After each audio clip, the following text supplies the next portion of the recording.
pack your bags, it's time to fly without breaking the bank. Here are some cheap flights from Atlanta specifically for January.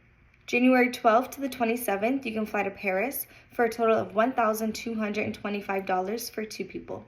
This includes 1 carry-on per person.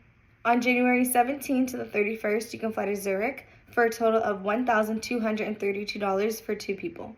This includes 1 carry-on and 1 checked bag per person. This also includes a 21-hour and 15-minute layover in Copenhagen, giving you the option to leave the airport and explore another country. January 13th to the 28th, you can fly to Turkey for a total of $1,253 for 2 people. This includes 1 carry-on bag per person. January 21st to the 31st, you can fly to Barbados for a total of $1,033 for 2 people.